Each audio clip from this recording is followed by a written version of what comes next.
सतगुरु तो सतभाव है, जो अस भेद बताए। धन्य शीस धन भाग तिहि, जो ऐसी सुधि पाए। परम पूज्य समर्थ सदगुरु गुरु महाराज साहब के श्री चरणों में शत शत प्रणाम। आइए आज उनकी दी हुई वाणी को सुनते हैं।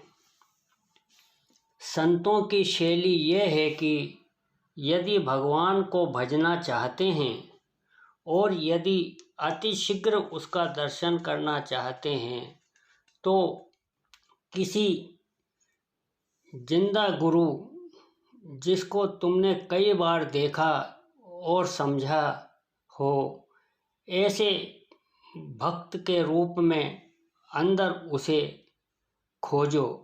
भले ही फिर न जप करो, न तप करो, न तीर्थों में मारे मारे फिरो, उस संत के रूप को पकड़ लो और उसके पास वह दूर होते हुए भी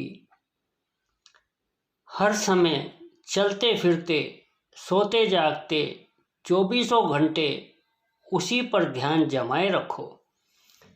हमारे हर विचार उसी के रूप से टकराते रहें और हृदय में यह पक्का विश्वास कर लो कि यह शरीर उसी भगवान का शरीर है और वे इसके अंदर रहते हैं। यह मनुष्य नहीं, साक्षात भगवान है।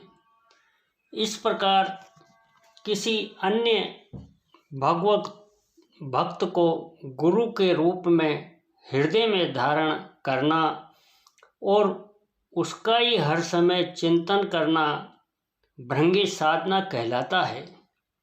इसी साधना को करते करते जब साधक अपना अहम गुरु में विलीन कर चुकता है, तभी भगवान साक्षात हो जाते हैं, क्योंकि खुदी के पर्दे में ही खुदा रहता है। इसीलिए किसी भक्त ने कहा है, अपनी खुदी ही पर्दा है दिलदार के लिए, वरना कोई नकाब नहीं उस यार के लिए।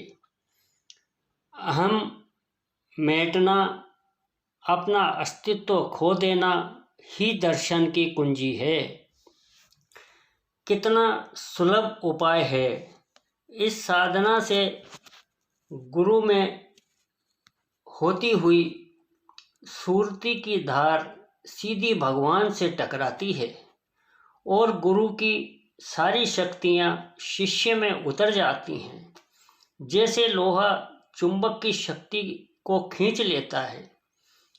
कुछ सावधानियां भी जरूरी हैं, जिस पर अमल करने की बहुत ज़रूरत है, वरना इस साधन से लाभ की जगह हानि भी पहुंच जाती है और साधक उठने के बजाय खड्डे में जा गिरता है। इसलिए पहली बात जो सबसे मुख्य है कि भृंगी साधना करने वाले का गुरु पूर्ण होना चाहिए। वह मनोमय, विज्ञानमय और आनंदमय कोशों को पार कर धुरधाम में पहुंचा हुआ हो, देवी गुणों से संपन्न हो, देवी शक्तियों पर अधिकार रखता हो, शांति और प्रेम का समुद्र हो, जिसके व्यवहार और सदाचार में कोई कमी न हो, मस्त अवधूत न हो।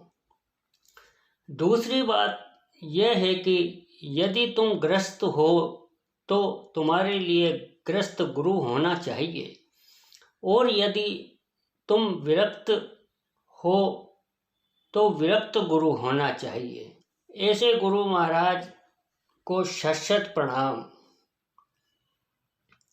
गुरु को कीजे दंडवत, कोटि कोटि प्रणाम। कीट न जाने भृंग को, गुरु करे आप समान।